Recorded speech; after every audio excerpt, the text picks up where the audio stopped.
So right now, we've got this ceasefire between the US and Iran, and it's holding, but, just barely. The pressure just below the surface is absolutely immense, and it feels like the whole world is holding its breath because this thing could shatter at any second. And if you want to know just how high the stakes are, just look at this. This post from President Trump. I mean, this isn't some vague diplomatic language, it's a straight up, unambiguous warning. The message couldn't be clearer. If this deal collapses, the response is going to be overwhelming. Okay, so here's how we're going to break this all down. First, we'll dive into the shaky peace agreement itself. Then, we'll look at America's hardline position. After that, a look at Iran's, let's just say, unusual start to diplomacy. Then we'll explore the explosive regional flashpoints, and we'll wrap it all up with the high-stakes talks happening in Pakistan. All right, first up, let's talk about this ceasefire. For now, the guns are silent, which is good. But you gotta understand, this isn't really a stable peace. It's more like a pause, a timeout. And both sides see this whole situation completely differently, which makes these upcoming talks this weekend, well, absolutely crucial.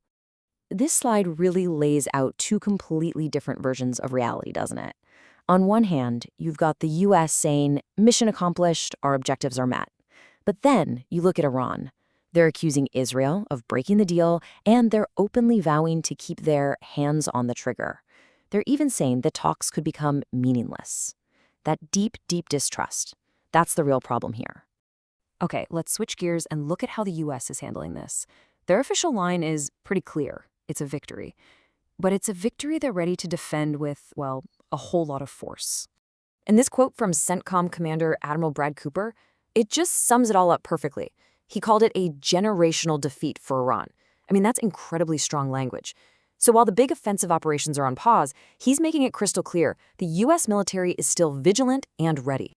And President Trump himself has laid it out. American forces, now with even more ammo and weapons, they're not going anywhere until Iran fully complies with the deal.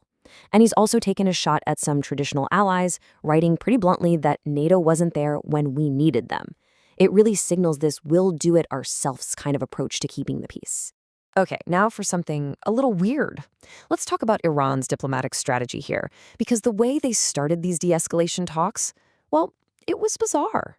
It seriously made people question if they were even serious right out of the gate. So, the world is on a knife's edge, right? So how does Iran make its first big diplomatic play to calm things down?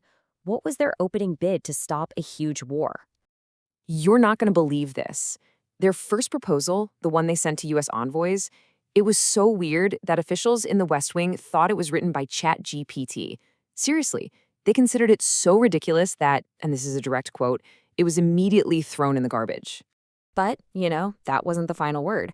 A second, much more normal 10-point proposal did show up more recently. And this is the document that's actually on the table for the upcoming talks. So it seems like after that really strange false start, maybe, just maybe, diplomacy still has a shot. Right, so none of this is happening in a bubble. These tensions are spilling over and creating these incredibly dangerous flashpoints all over the Middle East, where one tiny mistake, one miscalculation, could set the whole region on fire. And the first, most critical one is the Strait of Hormuz. We're talking about one of the most important shipping lanes in the entire world, and right now, it's pretty much being squeezed shut. And look at this number to get a sense of the sheer chaos this is causing. Daily traffic has crashed from about 100 ships a day down to just 10. That's a 90% drop. It's grinding a massive piece of global trade to a standstill and could send energy prices and inflation skyrocketing everywhere. So what's Iran doing about it? Well, they're trying to take control. They're forcing ships to sail closer to their own coastline, near their islands. And get this, in a really bold move, they're apparently trying to charge tolls, like a highway, but for ships. And they're asking for payment in crypto or Chinese yuan, obviously to get around the US financial system. The second powder keg is lighting up on Israel's northern border. This is where Iran's most powerful proxy, that's a group it backs to do its fighting, Hezbollah, is based. And even with the main ceasefire in place, the fighting between Hezbollah and Israel has been really intense. Israel has been hitting Hezbollah targets with dozens of airstrikes, and Prime Minister Netanyahu is not backing down. His message is completely defiant. He says they're ready to start fighting again at any moment, saying our finger is on the trigger. And then, in what is just a chilling echo, you hear almost the exact same words from Iran's president. He calls the Israeli strikes a flagrant violation of the ceasefire and promises our hands will remain on the trigger. You've got two major regional powers using almost identical threatening language. Both of them are poised to escalate. So, with all that said, this brings us to what might be the last best shot at finding a way out of this diplomatically. A super high stakes meeting where the fate of this fragile peace really hangs in the balance. So, yeah, this weekend, everyone is watching Islamabad, Pakistan. This is it. This is where the top level talks are happening in a last ditch effort to maybe, just maybe, turn this shaky ceasefire into something that will actually last. Leading the charge for the U.S. will be Vice President J.D. Vance, and this is probably his biggest test yet. He's not alone, though. He'll have special envoys Jared Kushner and Steve Witkoff with him. This is the team that has to walk through this minefield and somehow find a peaceful path forward. Which leaves us with the ultimate question, right?